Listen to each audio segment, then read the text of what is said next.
Good afternoon, dear colleagues and friends. My name is Maria Sinisinaros and I will be moderating today's discussion.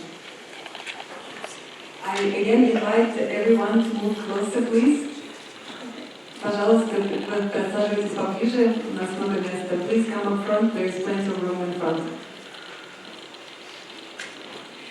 On behalf of the Institute for Reporters' Freedom and Safety and our co-sponsor, the Institute for Human Rights, it is a privilege for me to welcome you today.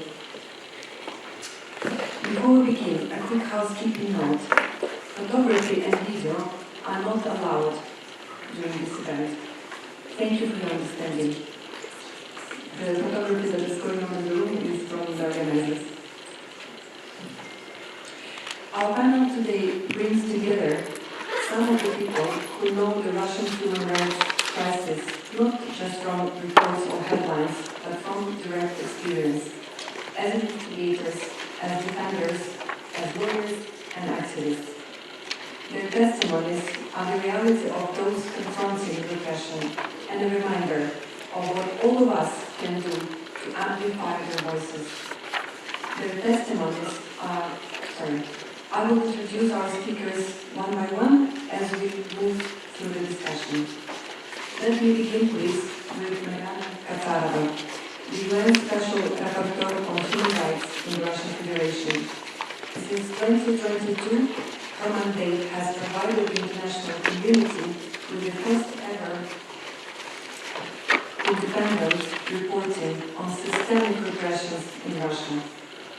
Mariana, your report to the Council presented yesterday shows repression in Russia is both systemic and deliberate. What is one red flag you believe the world must not ignore right now? Thank you.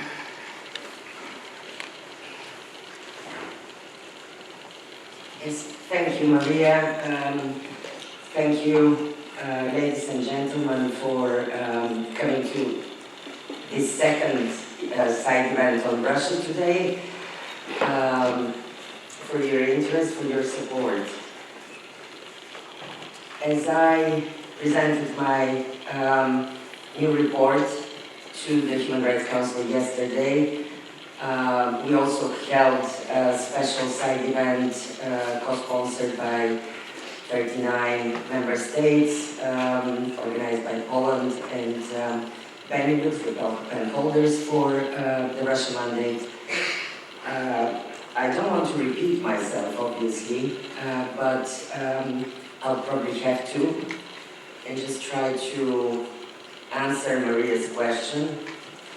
I'm very honored to be in the company of human rights defenders, Russian human rights defenders, and also Nin Huseynov from Azerbaijan, Lev Ponomaryov, a legend in the Russian human rights movement, whose, you probably know, whose grandchild is one of the lawyers of Navalny, who is now in prison in Russia for defending Navalny, as together with two other lawyers. So 3 lawyers are imprisoned.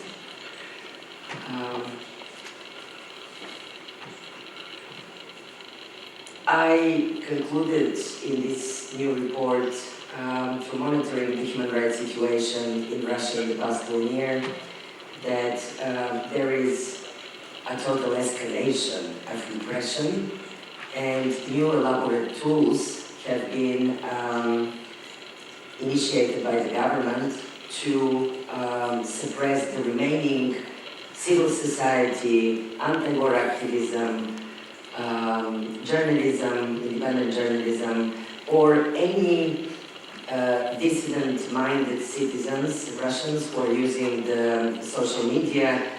People have been criminalized, being prosecuted and imprisoned for simply putting a social media post, as you know, for a poem. I have written about the poet Kamardin, who, together with one more lawyer, they're together in detention already, sentenced for 7 years for reading anti-war poems. Yesterday at the side event, we had Boris Akunin, the prominent Russian writer who just received 14 years imprisonment, thank God in absentia, he lives in exile, for expressing his anti-war stance, for his words in support of Ukraine. He received 14 years for justifying terrorism. So the new trend in Russia is on top of the old, I would say, tools in the past 3 years, like designating organizations and individuals as foreign agents, organizations as undesirable, all of this carrying very strict restrictions over their functioning. We're simply closing down the organizations of civil society like Memorial, for example, the Nobel Prize-winning organization. They are now, and many others actually, they are now using new tools, abusing the national security legislation and the public safety legislation. So it's all to do with treason, or with espionage charges, with confidential cooperation with the foreign state, as well as extremism, terrorism, to further crack down on dissent. And it's not surprising, here in the room is, for example, prominent human rights defender Sergei Davidis from Memorial, who in the past year was also, thank God in absentia, he was charged with justifying terrorism, only for Memorial pronouncing as political prisoners the members of the Azov battalion, the Ukrainian detainees, prisoners of war in Russia, as political prisoners.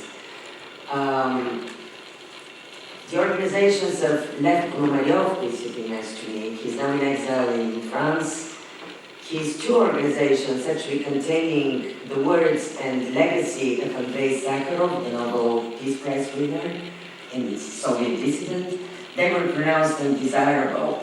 And Lev Ponomaryov will tell us more about it. He had to volunteer to close down one of the organizations because any association of anybody in Russia with organizations that are designated as undesirable or foreign agents could lead for further repression and persecution of the people associated with them, or volunteers working for these organizations.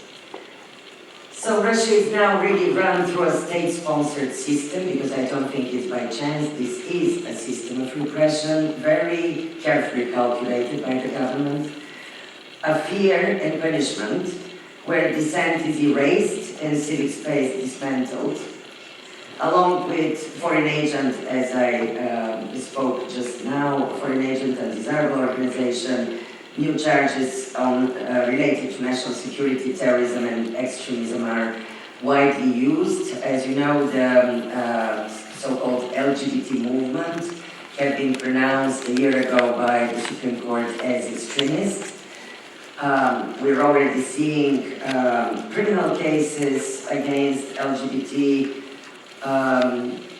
individuals or activists or organizations. For example, in 24 alone, 13 cases were opened. In 25 publishing houses were raided over LGBT-themed books. This includes the removal of art books and literature that reference LGBT experiences, including books by famous writer, American writer Susan Sontag and Olivia Lang have been banned in Russia. The Supreme Court also designated the so-called separatist movement, which is non-existent in Russia, as extremist. And then, last December, they pronounced the designated and put on their list of terrorists 172 NGOs, some of them non-existent as well, about 60, I was told, are non-existent, but many that are on the list are representatives of the indigenous peoples, of the national minorities. So the repression is escalating to target the remaining civil society and resistance, and anti-war expression, but also becoming more massive by these movements, existing or not, but individuals part of these groups being targeted. And of course, the Ukrainian detainees in Russia, thousands of them, civilians and prisoners of war, continue to suffer torture, continue to be detained incommunicado, no access to lawyers. The lawyers are themselves under persecution and prosecution for simply defending politically sensitive clients or the Ukrainian detainees as well. It's all in my report. One new element that I put a lot of effort investigating this year was the role of doctors and medical personnel in directly participating in torture of detainees, particularly Ukrainian detainees, civilian and prisoners of war. But similarly, these doctors are doing against Russian detainees. And you know, probably, if you have looked at this report or any other before that of mine, the political prisoners in Russia, there are different estimates, but around plus minus between 1,700 and 2,000 people are detained in Russia on politically motivated charges.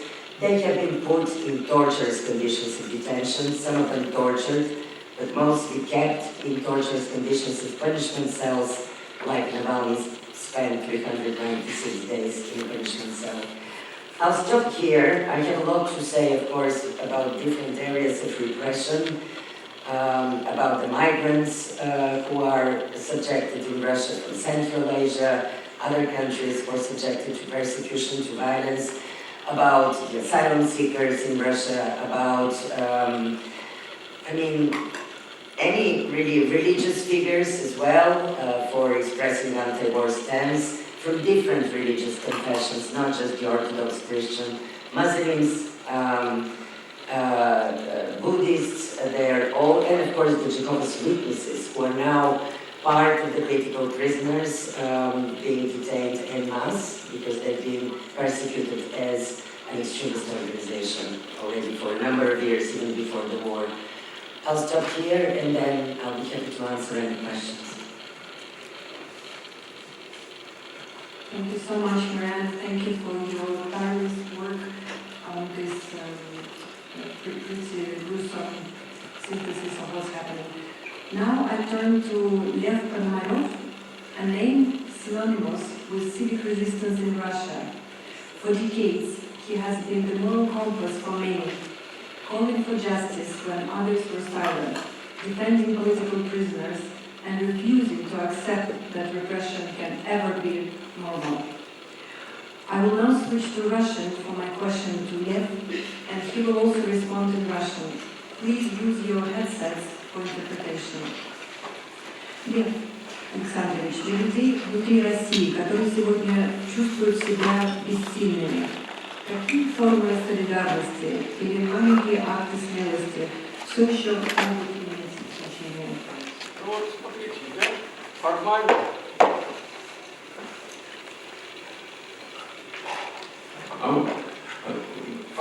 я сейчас немного буду противоречить Марьяне, потому что, как ни странно, вот все, что было сказано Марьяне, это может быть совсем не все, что можно говорить о репрессиях в России, и больше.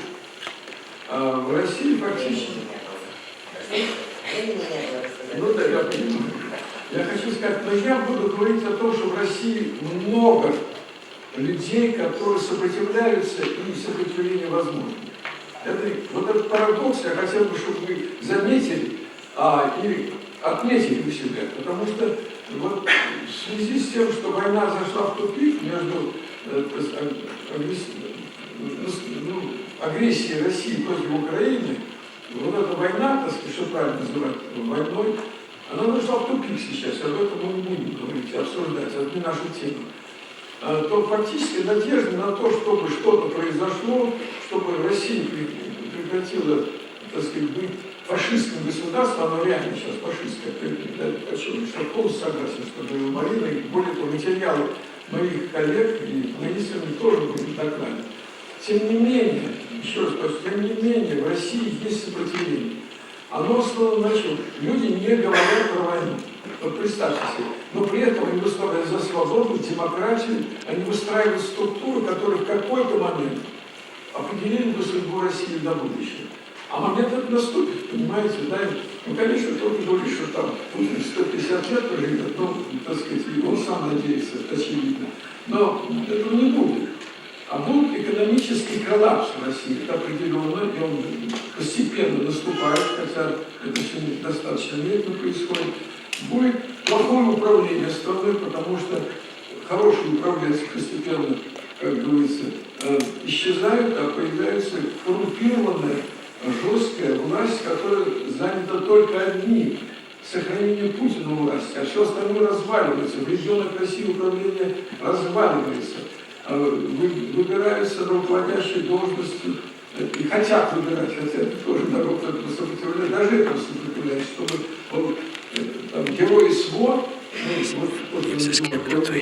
они попадали в руководство партии, там, руководство региональное, но даже до этого уровня уже местное самоуправление этому сопротивляется. Можете себе представить, не выбирают просто. Они идут даже в Единой России, идет конкурс, власть сверху подчеркивает, давайте вот и пусть эти люди будут в руководстве, и проходит поддержки населения. То есть я бы назвал такое глухое сопротивление вот этой власти. Поэтому, значит, ну, например, яркий пример. Сейчас существует объединение, оно претендует на то, чтобы быть партией «Рассвет». Съезд этой партии прошел вот в прошлое воскресенье. Вот недавно совсем. Наверное, не зарегистрировали. Наша партия будет участвовать в следующем году в выборах Государственной Думы. Не значит, что не пройдут опять. Но выборы позволяют говорить правду, позволяют говорить официальную оппозицию. Представлять оппозицию. Избирать, может быть, где-то. Кто-то из них вышли только войны, службу уголовное дело будет. Это все так и будет. Они на грани будут все. Но это есть. И надо поддерживать. Кто их может поддерживать? Ну, вот мы, так сказать, живущие за границей, делаем все, чтобы, например, я не могу публично быть, как здесь сказано, я и там иностранный агент, я и нежелательная организация, но мы находим возможности помогать находить людей, вытаскивать тех людей, которые могли бы это делать, и мы это делаем. Кто еще мог быть? Это, конечно, журналисты. Конечно, вот вчера здесь выступал радио «Свобода», журналисты, они здесь сидят, и они крайне важно, чтобы это сохранилось. Опять здесь мы говорим, может, я хочу говорить уже о другой проблеме. Проблема той, которая пришла с другого конца земного шара, из Соединенных Штатов Америки. Разрушается радио «Свобода». Но она как-то себя сохранит. Я надеюсь, она себя сохранит. Я вот антикоммунист 10 класса. Но почему я стал антикоммунистом? Потому что я слушал радио «Свобода», я слушал «Свободную Европу» и так далее. И это важно, очень, чтобы люди слышали это. Теперь дальше я уже сколько минут оставил? Одна минута. И скажу главную проблему, которую я вообще хотел бы сейчас решать, потому что главная проблема, надо людей вовремя оттуда вывозить из России, если за ним уже, как бы, уже пришли, или придут завтра. Это гуманитарный виза. Этот механизм называется гуманитарной визой. И все труднее и труднее, так сказать, поддерживают страны Европы. Вот больше всего гуманитарных виз давала Германия. Мы не знаем, что сейчас так произойдет. Вот сказано, что мы будем продолжать давать, когда неизвестно. А Франция продолжает давать. Вот мой институт Сахаров, который вот признан нежелательным, именно занимается гуманитарным визом. Мы захлебываемся от того, какое количество людей идет, и мы просим поддержки от европейских стран, чтобы этот механизм работал. Я прошу помощи для института Сахарова, потому что большие трудности в его работе, мало людей, надо людей, чтобы профессионально работали этим. Поэтому сделаем, я думаю, что санкции, которые подразумевают ослабление, так сказать, вот, виз разных, и шенгенских, и гуманитарных, это неправильно. Есть вариант виз, который, я считаю, более правильный. У меня остается время, если меня спросят, какой более правильный механизм, механизм противодействия элитам, а именно противодействие надо элитам путем санкций, элитам Путина, чтобы они от Путина уходили, покидали его. как, кстати, сделал очень известный человек, которого очень часто называют, что он привел Путина. Но это вопрос сложный, а вот то, что он первый из руководства России покинул Путина, это Анатолий Чубайс. Вот он 5 марта он уже выехал из России, хотя после летнего Путина. Вот на этом я закончу, задайте вопрос, отвечу на все. Спасибо. Большое спасибо, Олег Александрович. Я вас благодарю очень за то, что вы к нам присоединились сегодня. И я также хотела бы выразить наши глубочайшие соболезнования в связи с утратой вашей дочери от тяжелой болезни. And now I'm going to turn to our next speaker, Vadim Prokhorov, who is a lawyer who stood beside political prisoners in Russia's courts, and he represents the courage of Russia's legal profession, lawyers who face harassment, intimidation, and in some cases even the loss of their liberty for simply doing their job. And it's a sad coincidence that the grandson of Lev Ponomarev happens to be one of the 3 lawyers of Alexei Navalny, who is currently in jail. Vadim, until recently we spoke of Russian lawyers being disbarred for defending political prisoners. Today, the reality is even harsher. 3 of Alexei Navalny's lawyers themselves are behind bars.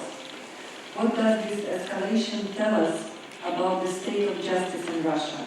And in such circumstances, what does it mean for prisoners and for society when even their defenders are in prison?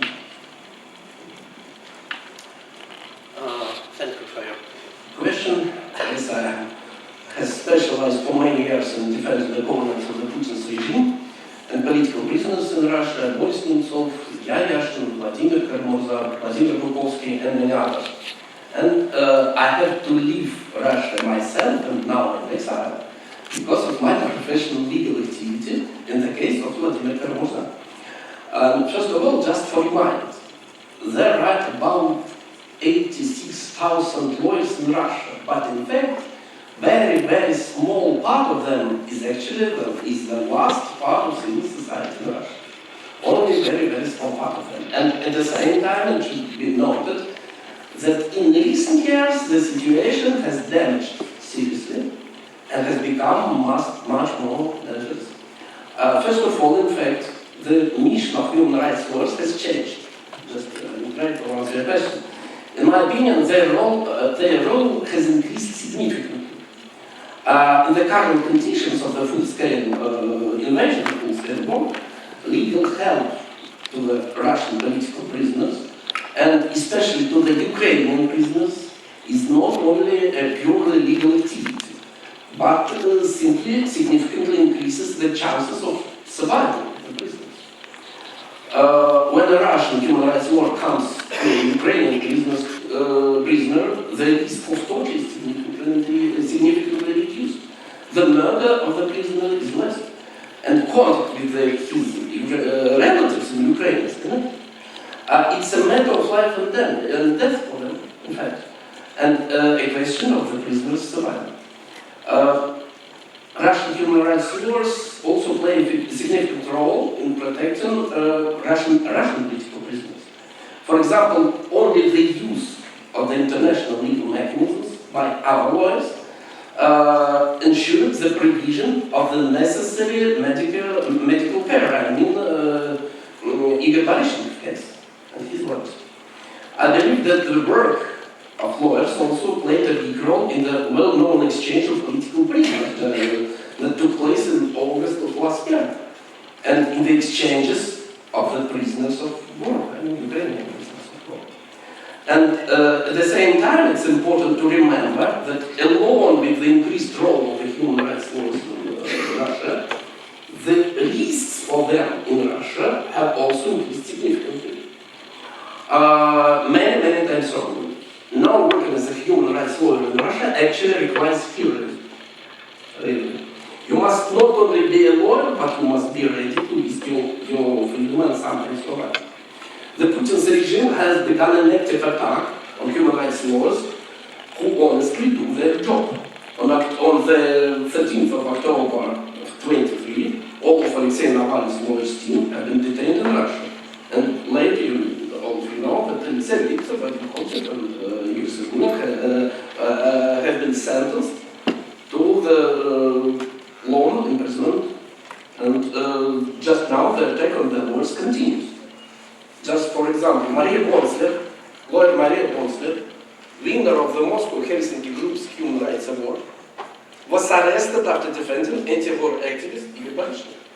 She is 64 years old and is currently being tortured. The lawyers of Alexei Navalny, Alexei Victor and Vadim Kontsev, sentenced to more than 5 years imprisonment for defending, just for their job to defend Alexei Navalny. Lawyer Irina Gag, whose client, anti-war activist Anatoly Berezikov, was tortured, killed, and staged to look like suicide, presumably by FSB officers. She and her family had to leave Russia urgently. Dmitry Talant, who is the head of the Udmurtia Republic Bank, has been sentenced to the long-term imprisonment, and at the same time his health is quite poor. The problems of Russian human rights lawyers are not limited to this. Putin's regime has moved on to systematic pressure on them. Each of them can be searched, arrested, imprisoned for many years, banned from leaving the country, banned from their profession. However, even in these conditions, our heroic colleagues continue to fight for the freedom in Russia and for the rights of their clients. And I'm so thankful to the Institute of Special Rapporteur, Madame Mariana Katsarova herself, for his attention to these problems in her reports. And in conclusion, I would like to thank all of you for your support of Russian civil society and Russian human rights laws.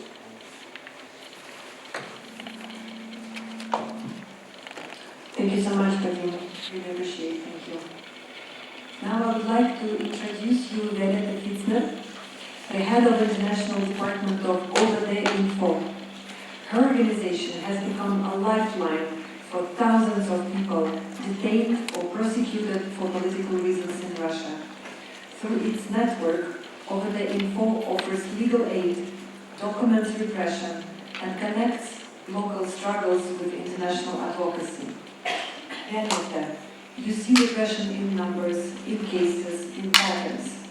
Based on OVD Info's data and monitoring, what key trends in repression should the international community be most alert to at this moment?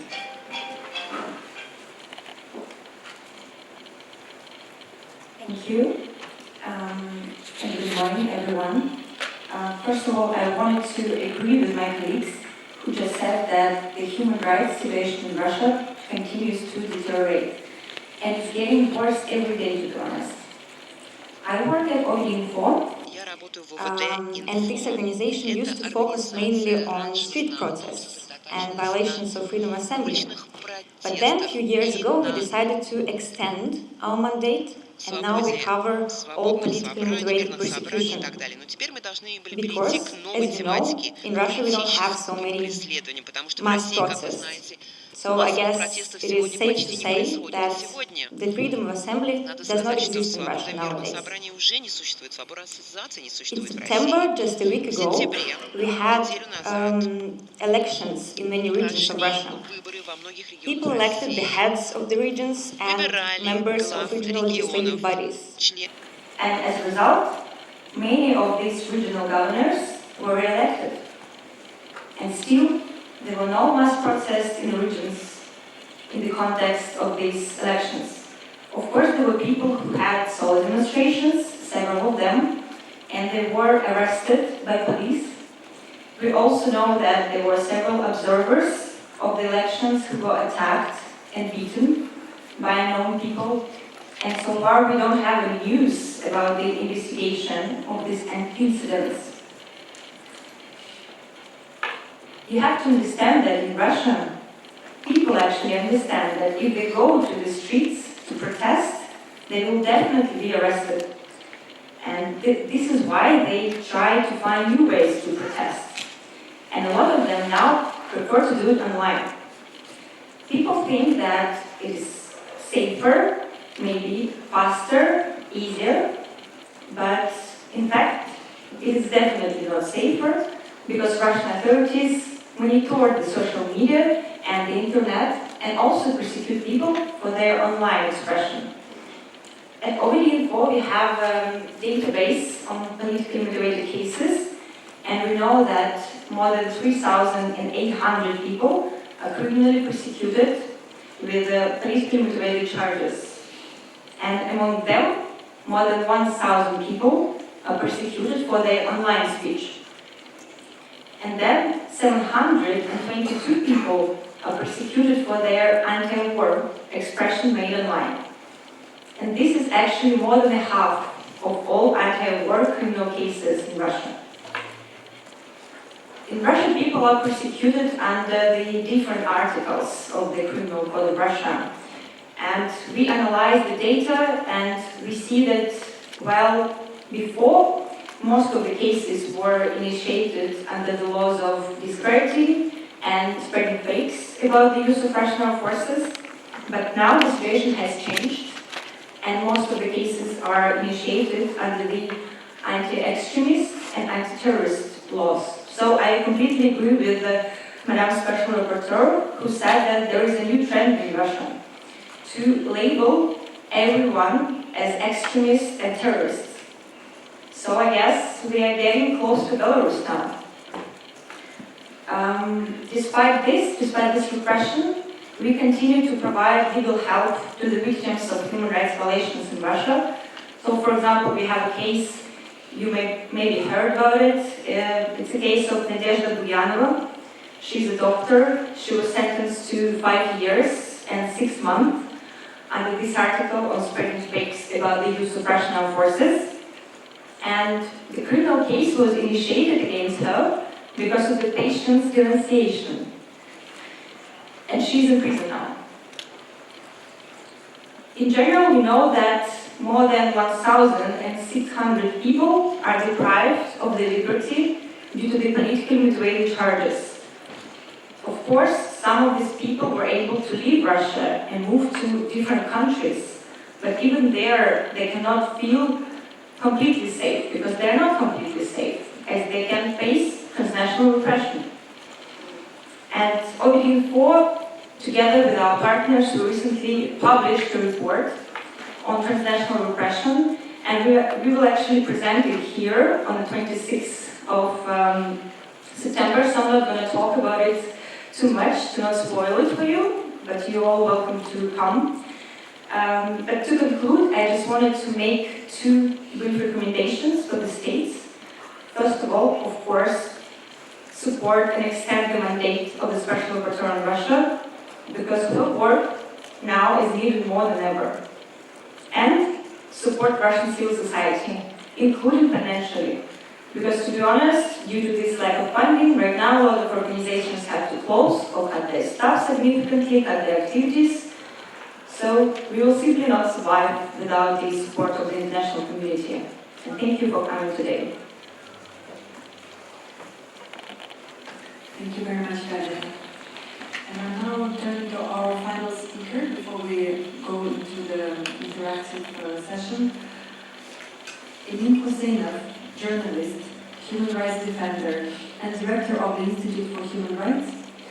He knows what it means to be forced into hiding to survive, and has dedicated his life to protecting journalists and documenting abuses. Indeed, when you look at Russia today, where independent journalism is virtually criminalized, we also see another disturbing trend, the persecution of citizens of Azerbaijan and other minorities inside Russia. From your perspective, how does this intersection of repression against journalists, activists, and ethnic minorities shape the broader human rights crisis?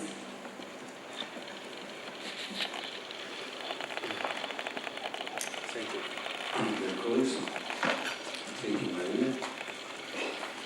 So, it's difficult to add something special after my colleague, because they are covered during these days all significant human rights violations, what's happened especially in Russia for the last 3 or 4 years. And I appreciate all our guests accept our invitation and attend to this important event. Why me, as like Azerbaijan, is supposed to speak today on situation with human rights in Azerbaijan? Some of my Russian colleagues asked me, are you start to do some human rights activities in Azerbaijan? I said, well, yes, because when I see from my colleagues and Azerbaijani diaspora representatives start to receive lots of problems, I decide for myself, even as like I'm trying to help for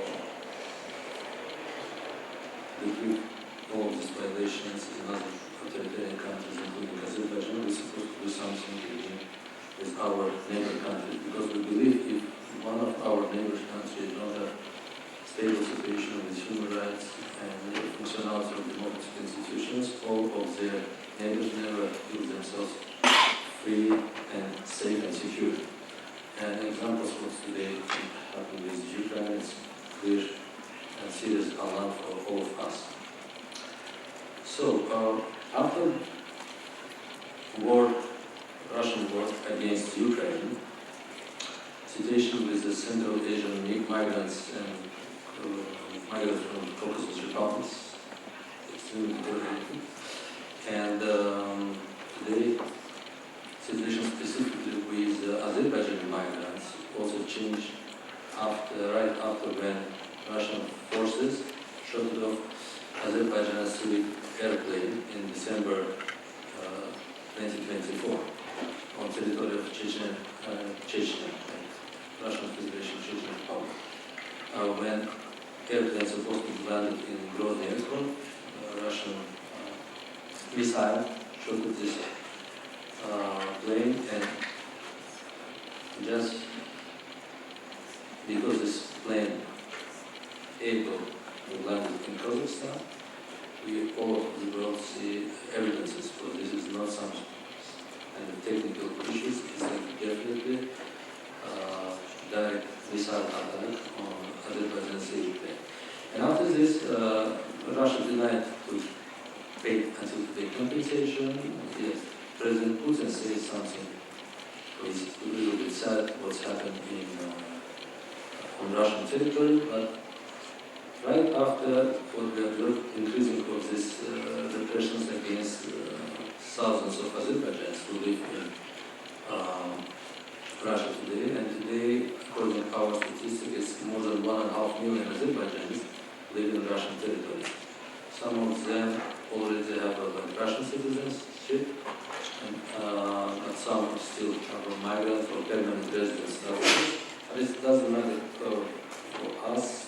We find these persons as like our citizens, and when we observe for 2 Azerbaijanis citizens, and also they are also Russian citizens, as like Russian law enforcement agencies reported, they are murdered under serious and barbarous torture when they cut their human genitals or broke their bones, etc. And we highlighted these issues yesterday during the interactive dialogue. These 2 clear murder cases shows for mass repressions what we observe with other people, with prisoners, Ukrainian prisoners of the war. Today it's happened with Azerbaijani migrants, and nobody secured from this not happened with him. No matter if you are like very powerful representative of the Azerbaijani diaspora, which have previously good connection with the government or local authorities, you're also able to target it as like a representative of Azerbaijani diaspora in Yekaterinburg. And most of them is like they're officially lawyers and are members, but they're also like a quite famous representative of diaspora. They're also arrested with these complicated charges because they're able to deliver 2 bodies with evidences of this barbaric torture directly from Yekaterinburg to Azerbaijan. And now these two persons also staying on the trial detention with Shahin Shekhinsky and his son Mutfalli, both of them lawyers. Of course, they are not lawyers which is protected political prisoners in Russia. This is lawyers which is our connection with Azerbaijan and diaspora.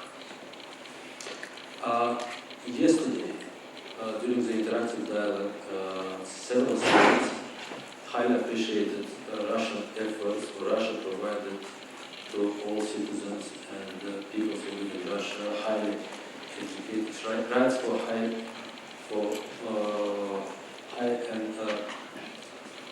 for all education. Like no matter if you kids or university, if you are a student, you are able to get education. But I would like to remind specifically for just months before the schools started in Russia, all Russian officials via Russian state TV start to deliver some anti-immigrant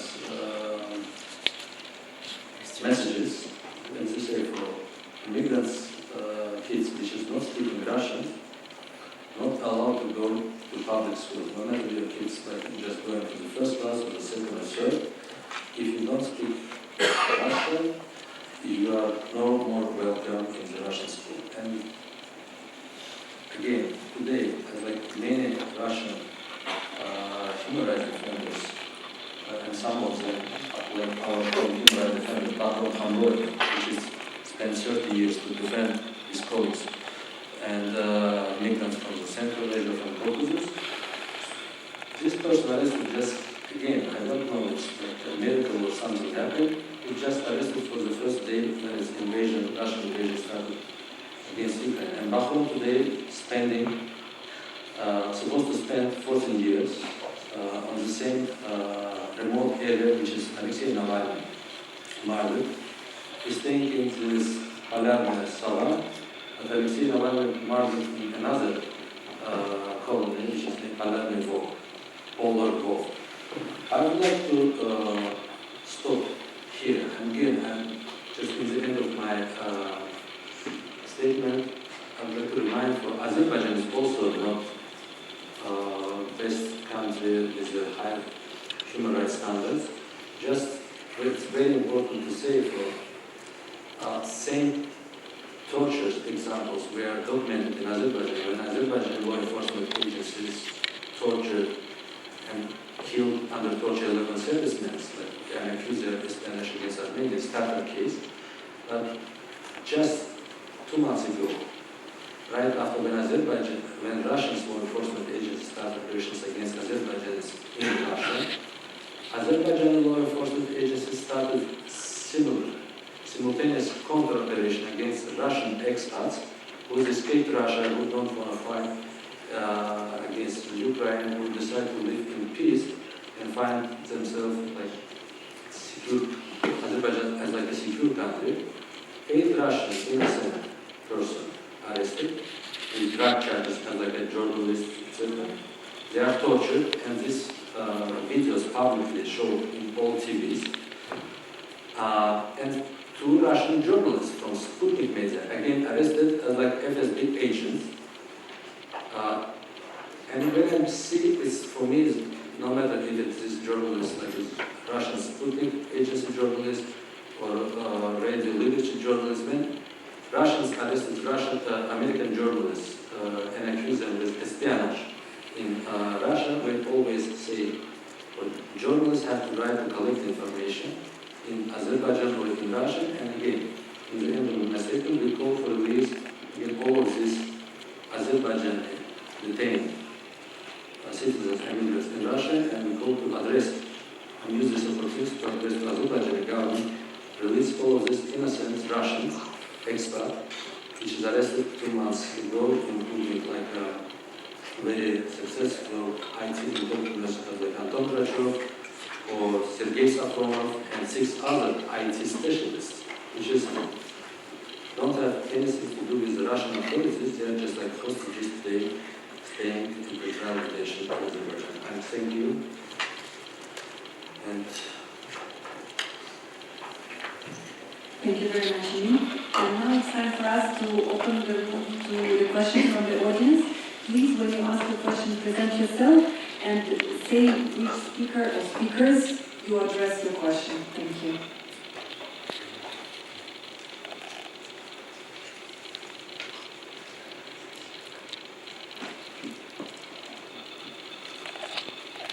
Please go ahead and use the microphone.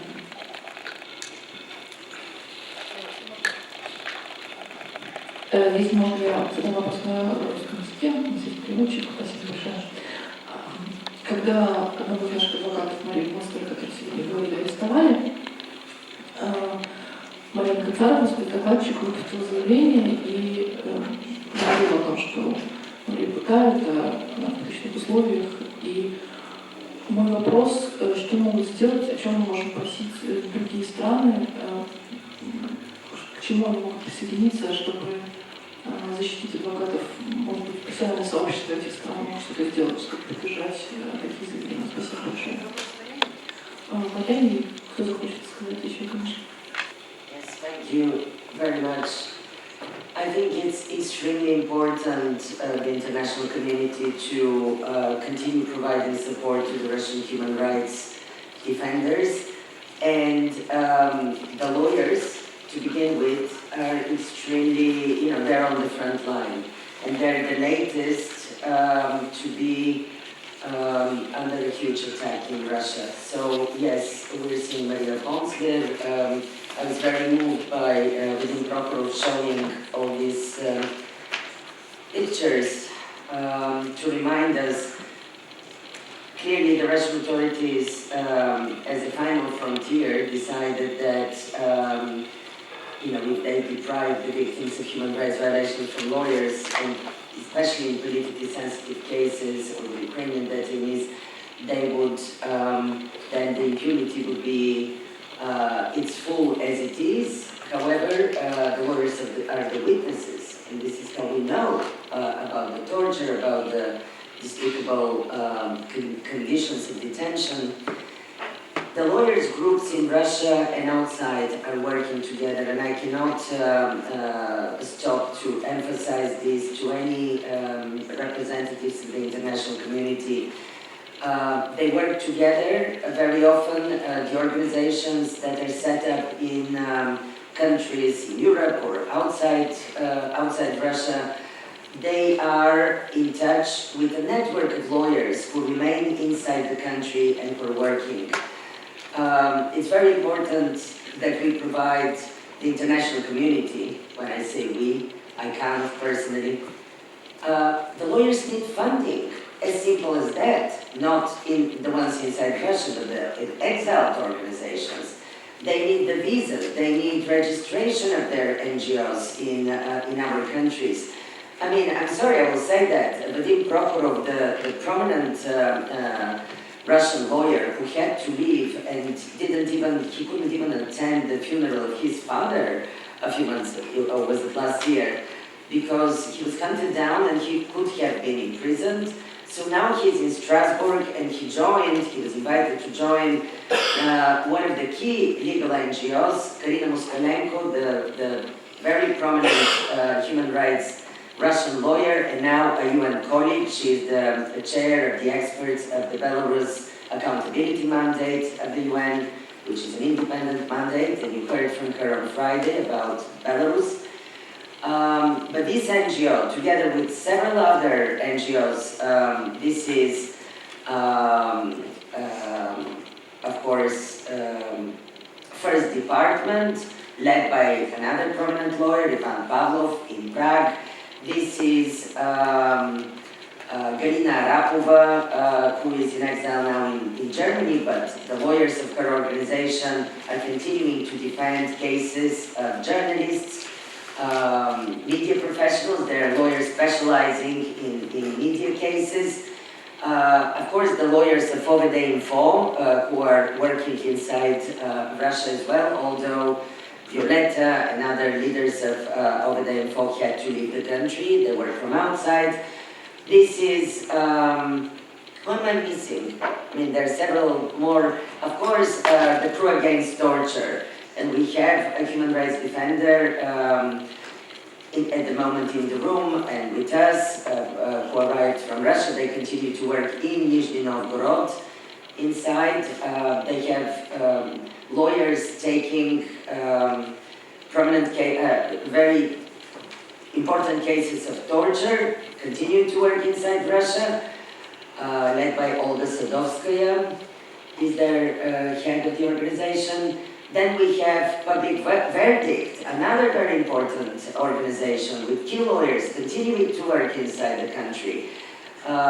We have with us the leader of this organization. She's at the moment here, Natalia Talbina. So I'm sure I'm missing organizations. It's lawyers here present with us for security reasons. We cannot name some of them, taking the cases of the Ukrainian detainees. They will be returning back to the south of Russia. We have lawyers from Sfera organization defending the cases of LGBT persecuted activists and persons. I mean, the list is endless, but I mean, it's not so endless that we cannot help them. The exiled lawyers organizations, because then they are in touch with the ones inside the country, and that's essential.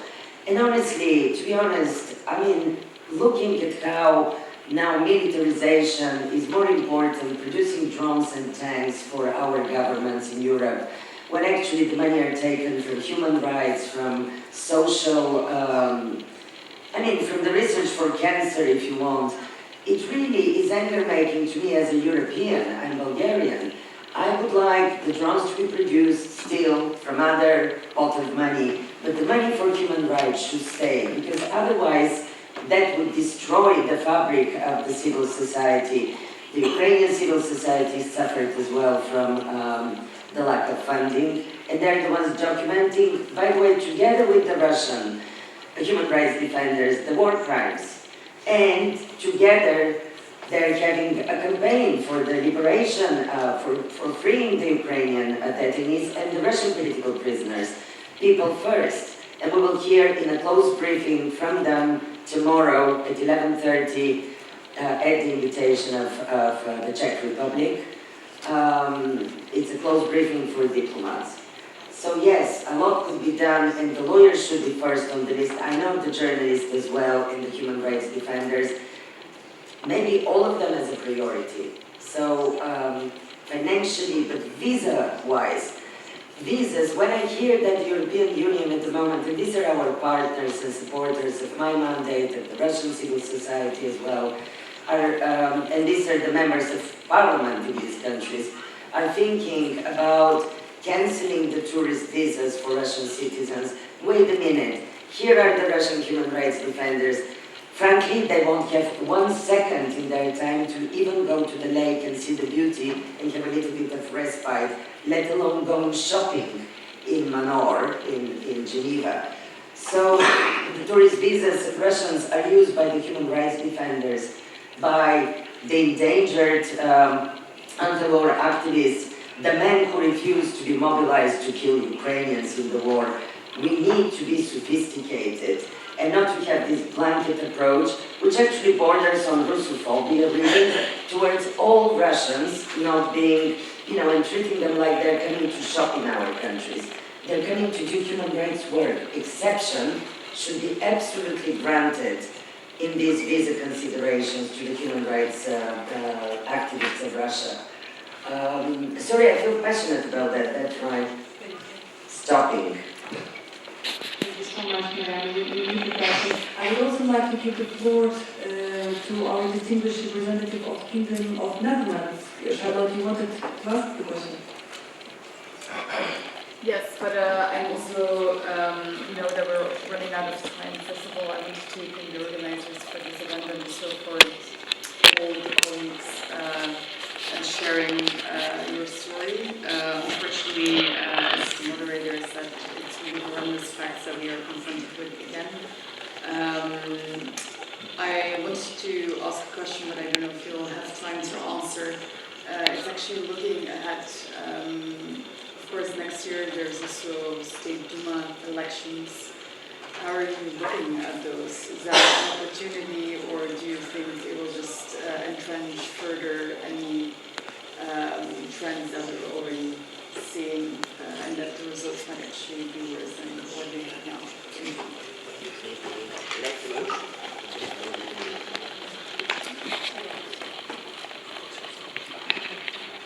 Хороший вопрос, спасибо, что вы его задали.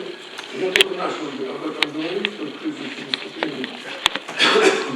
Вот, значит, оппоненты Путина сказали, что они заполнят все вакансии в Государственную Думу, выдвигаться будут. Там, где мажоритарная округа, там, где не партии. У нас половина парламента выбирается партии, а половина выбирается народом, как говорится, на мажоритарных округах. Это не значит, что они победят. Но это значит, что они целый год будут участвовать в избирательной кампании. Они будут агитировать за прекращение войны, за мир. Они будут агитировать за то, чтобы не разрушалось местное самоуправление. Сейчас там Путин делает вертикаль власти, вплоть до, так сказать, любого поселка или любого, так сказать. Но она не работает, очевидно. Она никогда не может хорошо работать, вертикаль власти. Значит, все разрушается. Не строятся дороги, не ремонтируются дома, и все приходит в полный упадок. Так что это все будет. И вот это время, год, они будут заниматься тем, говорить правду. И будут проникать все глубже, так сказать, эта правда будет проникать в население. И вот митинги, да, действительно не проходят, но некоторые проходят. Вот на Алтайском крае прошли митинги очень массовые, когда, значит, было решено уничтожить местное самоуправление в Алтайском крае. Почему именно в Алтайском крае? Потому что если люди вышли, и, в общем-то, на кого-то наказали, но немного. Там вышли сотни людей, но наказали пару человек. Это считается уже нормальным для России, когда кого-то наказывают, но не массово. Ну, наверное, коротко, если говорить, да, будет не громко.